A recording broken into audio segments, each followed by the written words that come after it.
নমস্কার বন্ধুরা, আপনারা সকলে কেমন আছেন? আশা করি আপনারা সকলে ভালোই আছেন। আমি RS। আজকে 4 জুলাই শনিবার। আমরা এখন আলোচনা করব 6 জুলাই সোমবার আমাদের ইন্ডিয়ান স্টক মার্কেটে, বিশেষ করে নিফটিতে কী ধরনের চাল আসতে পারে তার উপর একখানা সম্ভাবনা আলোচনা আমরা এখন করব।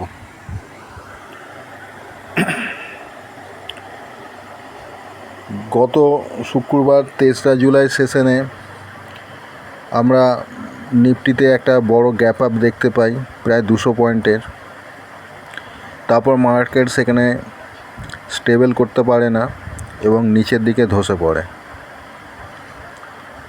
মাঝখানে কয়েকবার বাউন্স ব্যাক নেওয়ার চেষ্টা করেছিল, কিন্তু হায়ার লেভেলে টেকসই হতে পারেনি, মার্কেট নিচে পড়ে গেছে। এর কারণ হচ্ছে, আমি আমার আগের ভিডিওগুলোতে পরিষ্কার বলে এসেছি যে মার্কেটের ডেটা কিন্তু বিয়ারিশ। সমস্ত বড় পার্টিরা বিয়ারিশ পজিশান হোল্ড করছে, বিশেষ করে এফআইআইরা। তাই মার্কেটকে কোনো মতেই উপরের লেভেলে টিকতে দেবে না, তারা যেন কেন প্রকারের নিচে নামিয়ে দেবে। এর পাশাপাশি আমি এটাও বলেছিলাম যে মার্কেটে এই মুহূর্তে সেন্টিমেন্ট ভালো আছে, কোনো খারাপ খবর নেই, তাই মার্কেট ধীর গতিতে হলেও একটা উপরের দিকে যাওয়ার চেষ্টা করবে এবং যাচ্ছে। উইকলি বেসিসে আমরা যদি দেখি, তাই গত সপ্তাহের ক্লোজিংয়ের চেয়ে এ সপ্তাহের ক্লোজিং উপরে এসছে। তবে এই ক্লোজিংটাকে ব্রেকআউট মনে করবেন না, কারণ গত শুক্রবার দিনে যে ক্লোজিং এসছে একটা রেড ক্যান্ডেল হয়েছে, ডে ক্যান্ডেলটা রেড হয়েছে, উইকলি ক্যান্ডেলটা গ্রিন আছে। উইকলিতে ব্রেকআউট হয়েছে, কিন্তু ডে ওয়াইজ ব্রেকআউট হয়নি, কারণ ডেতে রেড ক্যান্ডেল তৈরি হয়েছে। সুতরাং হয়তো সোমবার দিনকে মার্কেট যদি উপরে যায়ও, উপরের লেভেলে টিকতে পারবে না, আবার ওখান থেকে নিচে পড়তে বাধ্য। এইভাবে একটু একটু করে এগিয়ে যাবে, 24,500-600 পর্যন্ত যেতে পারে ইন্টারডেতে। যেটা আমি আগের ভিডিওগুলোতে বলেছি যে 24,500 উপরে পরপর 3 দিন ক্লোজ আসবে না। যেমন লাস্ট সপ্তাহে দেখেছেন 24,000 উপর পরপর ক্লোজ এসছে, সেইভাবেই বলতে চাইছি যে 24,500 উপর পরপর 3 দিন ক্লোজ আসবে না, কারণ মার্কেট ওখানে টিকবে না। ইন্টারডেতে হতে পারে মার্কেট 24,500 বা 24,600 দেখিয়ে দিতে পারে, কিন্তু ওখানে টেকসই হবে না, মার্কেট 24,500 নিচে এসেই ক্লোজ করবে। 24,500 উপরে যদি পরপর মার্কেট 3 দিন ক্লোজ করতে সক্ষম হয়, তাহলে আমি বলছি ওইখান থেকে মার্কেট রকেট হয়ে যাবে, আবার নতুন হাই বানাতে চলে যাবে, অল টাইম হাই। প্রিভিয়াস যে অল টাইম হাই রয়েছে 26,373, ওটাও ব্রেক করে উপরে উঠে যেতে পারে, তার সম্ভাবনা বেশি। কিন্তু 24,500 উপরে পরপর 3 দিন ক্লোজ করাই তো অসম্ভব। যাই হোক, আমি প্রতিদিন আমার ভিডিওর মধ্যে ডেটা নিয়ে আলোচনা করি, তাহলে এখন আমরা ডেটা নিয়ে আলোচনা করি। এখন ক্লায়েন্টের কী পজিশান আছে। ক্লায়েন্টের ইন্ডেক্স ফিউচার, যেহেতু মার্কেট একটা বড় গ্যাপ আপ দিয়েছিল, তাই ইন্ডেক্স ফিউচারে 5,500 মতন ফিউচারে প্রফিট বুক করেছে ক্লায়েন্টরা। এখনও ওদের কাছে 1,72,000 ইন্ডেক্স ফিউচার বাই পজিশানে রয়েছে। ইন্ডেক্স কল তার আগের সেশনে তারা খুব ভারী পরিমাণে সেল করেছিল, তাই ইন্ডেক্স কলের পজিশান খুব কম ছিল, প্রায় 50,000 মতো ইন্ডেক্স কল পজিশান ছিল। তাই শুক্রবার দিনকে ইন্ডেক্স কল বাই করে গেছে। এখন বর্তমানে 90,000 মতন ইন্ডেক্স কল ক্লায়েন্টের বাইং পজিশানে রয়েছে। এর পাশাপাশি শুক্রবার দিনকে ইন্ডেক্স পুটে আরও 35,000 ইন্ডেক্স পুট শর্ট করেছে। বর্তমানে ক্লায়েন্টের কাছে 6,12,000 মতন ইন্ডেক্স পুট শর্ট রয়েছে। অপরদিকে এফআইআইরা মার্কেট যেহেতু উপরে গেছে তাই ফিউচারে কিছুটা লস বুক করেছে, প্রায় 6,000-এর মতন ফিউচার কন্ট্রাক্ট সেল করেছে। বর্তমানে এফআইআইদের কাছে 2.5 লক্ষের মতন ইন্ডেক্স ফিউচার শর্ট পজিশানে রয়েছে।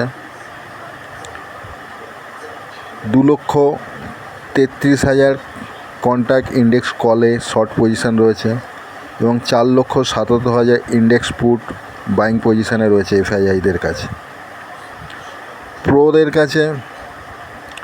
প্রোরা শুক্রবার দিনকে ফিউচারে কিছুটা প্রফিট বুক করেছে এবং কলেও প্রফিট বুক করেছে। তারপরেও প্রোদের কাছে 13,000-এর মতো ইন্ডেক্স ফিউচার বাইং পজিশান রয়েছে, 1,40,000-এর মতো ইন্ডেক্স কন্ট্রাক্ট বাইং পজিশানে রয়েছে এবং ইন্ডেক্স পুট 1,10,000-এর মতন ইন্ডেক্স পুটও বাইং পজিশানে রয়েছে। আমি আমার এই ভিডিওতে সাধারণত ডিআইদের নিয়ে বিশেষ কিছু আলোচনা করি না, তাই এখনও করলাম না। আসা যাক স্টক ফিউচারে যেটা দেখা যাচ্ছে, এখানে 100% সেলার হচ্ছে ডিআইরা স্টক ফিউচার সেল করে রেখেছে, 90% ক্লায়েন্টরা বাই করেছে এবং 10% প্রো আর এফআই ভাগাভাগি করে বাই করে রেখেছে স্টক ফিউচার। স্টক কলের ক্ষেত্রে 100% বায়ার হচ্ছে ক্লায়েন্টরা। এখানে 3টে বড় পার্টি ডিআই, এফআই এবং প্রোরা স্টক কল সেল করে রেখেছে।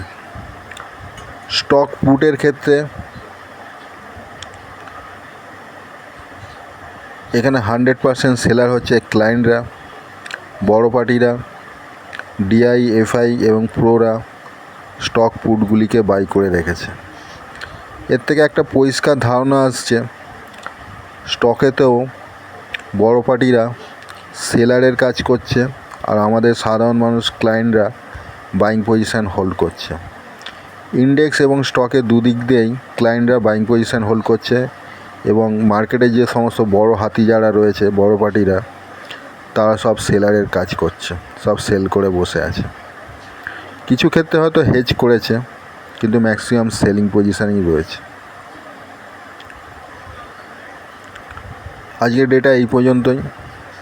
এর পাশাপাশি আমার প্রতিটা ভিডিওতে আমি যেটা বলে থাকি, আমি আমার এই ভিডিওর মধ্যে দিয়ে যা বিষয়ে নিয়ে আলোচনা করি না বা কেন, যা লেভেল নিয়ে আলোচনা করি না বা কেন, তার উপরে ভিত্তি করে দয়া করে আপনারা কোনো ট্রেড নেবেন না।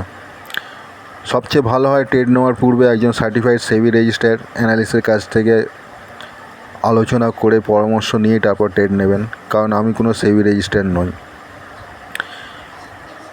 তারপরেও যদি আপনারা আমার এই ভিডিও দেখে কোনো ট্রেড নেন এবং সেই ট্রেডের যা লস বা লাভ হবে তার দায়ভার আমি বা আমার এই চ্যানেল কোনোদিন বহন করিনি এবং করব না।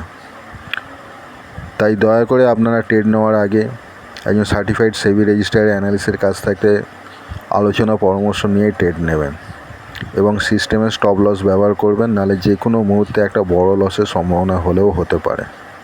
তাই সাবধানে থাকবেন। ডেটা নেগেটিভ এবং আমি আমার এই ভিডিওর মধ্যে দিয়ে আপনাদের সকলকে সবসময় সাবধান করি। তাই পজিশান নিয়ে ওভারনাইট ক্যারি করবেন না, হোল্ড করবেন না, ইন্ট্রাডে করুন। ইন্ট্রাডেতে আপার সাইডেও মুভ আসছে, ডাউন সাইডেরও মুভ আসছে। আপনি যে কোনো একটা সাইড যদি প্রেডিকশান করে ট্রেড করতে পারেন, তাতে যা প্রফিট হয় সেটা নিয়েই বেরিয়ে যান, হোল্ড করবেন না। এটাই আপনাদের বলার ছিল। ধন্যবাদ, ভালো থাকবেন।